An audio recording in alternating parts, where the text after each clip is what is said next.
अरे यार, इस गाड़ी को भी यहीं खराब होना था। अब मैं घर कैसे पहुंचूंगा? ये कैसी आवाजें सुनाई दे रही है मुझे? क्या हो रहा है मेरे साथ? कौन है वहां? अरे नहीं एक समय की बात थी। एक गांव जिसका नाम थीकूपुर विलेज था। उस गांव में एक लड़की शीला रहती थी। वह बहुत गरीब थी। पति के देहांत के बाद वह लोगों के घरों में काम किया करती थी और अपना घर चलाया करती थी। उसके घर में वह और उसकी बेटी ही रहते थे। दिन प्रतिदिन वह रोज़ मेहनत करके अपना घर चलाती थी। जिस घर में वह काम करती थी उस घर की मालकिन बहुत ही बदतमीज़ थी।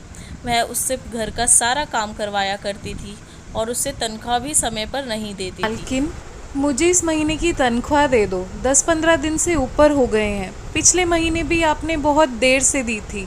मुझे अपनी बेटी की स्कूल की फ़ीस भरनी है और घर का खर्चा भी निकालना है। हाँ हाँ, दे दूंगी। मैं कौन सा मरी जा रही हूँ। चल चल, सारा काम खत्म कर, दे दूंगी, बोला ना। एक दिन रात को शीला की मालकिन बाजार से सामान लेके आ रही थी। तब उसे भी कुछ अजीब सा महसूस होने लगता है। सामने देखती है तो उसे एक भूत दिखता है जो उसकी ओर आ रहा होता है। उसे देख वह बेहोश होने लगती है। पूरी रात रास्ते में बेहोश पड़े होने के बाद जब शीला की मालकिन को होश आता है तब वह इधर उधर देखती है और सोच में पड़ जाती है कि उसके साथ क्या हुआ था। सोच के उसे जब याद आता है तो रोने लगती है और वह फिर एकदम से अपने घर की ओर भागने लगती है। भागते भागते जब शीला की मालकिन अपने घर की ओर पहुंचने वाली होती है तो वह काफ़ी डरी भी होती है। जब वह घर पहुंच जाती है। शीला, कल पता है मैंने एक आत्मा को मेरी ओर आते हुए देखा। उस रास्ते में मैं पूरी रात बेहोश पड़ी रही। जैसे ही सुबह मुझे होश आया तो मैं सीधा घर की ओर भागी भी आई। हाँ मालकिन, मैंने भी उस रास्ते के बारे में गांव वालों से बहुत सुना है। वहाँ पर आए दिन कोई ना कोई अजीब घटनाएं होती रहती हैं। आप चिंता ना कीजिए, शांत हो जाइए और वहाँ पर ध्यान रखिएगा कि शाम के समय पर वहाँ ना जाएं।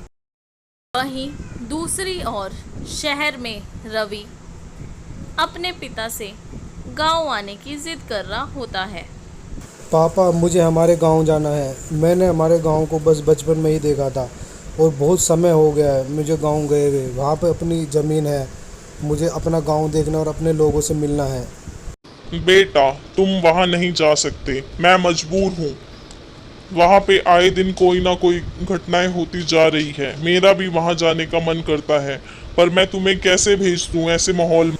मैं इन सब बातों को नहीं मानता पापा, और मुझे कुछ नहीं सुनना है। मुझे अपने गांव जाना है और अपने लोगों से मिलना है और अपना घर देखना है। बहुत टाइम हो गया है मुझे अपना घर देखे हुए। वहीं दूसरी ओर रवि अपने पिता की बात ना मानकर निकल जाता है गांव की ओर।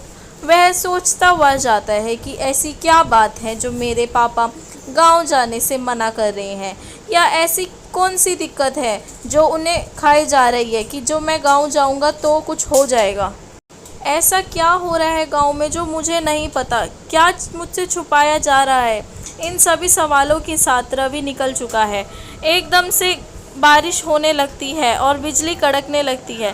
देखते ही देखते वह ठीकूपुरा विलेज के अंदर पहुंच जाता है। वह उसी रास्ते से गुजरता है जहां लोगों को भूत दिखाई देता है, पर रवि को भूत नहीं दिखाई देता है। यस यस यस, मैं गांव पहुंच गया हूं और गांव पहुंच के बहुत अच्छा लग रहा है। गांव की हवा में एक अलग ही मिठास है।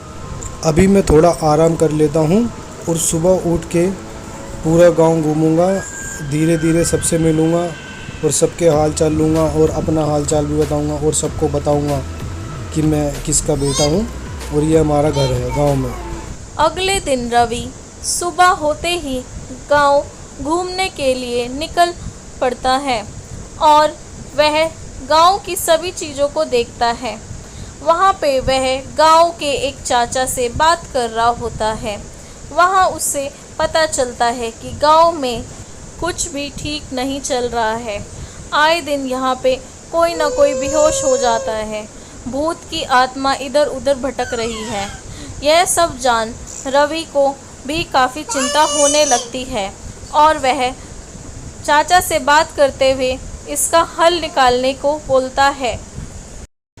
धीरे धीरे भूत गांव के लोगों को गांव के अंदर आके डराने लग गया और आए दिन वह किसी न किसी को डराता रहता था। धीरे धीरे गांव के अंदर भूत का डर काफ़ी हद तक फैल चुका था।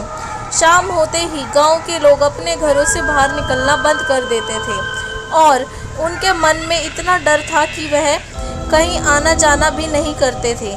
जैसे ही रात होती लोग अपने घर को अच्छे से बंद करके अंदर ही रहने लगते।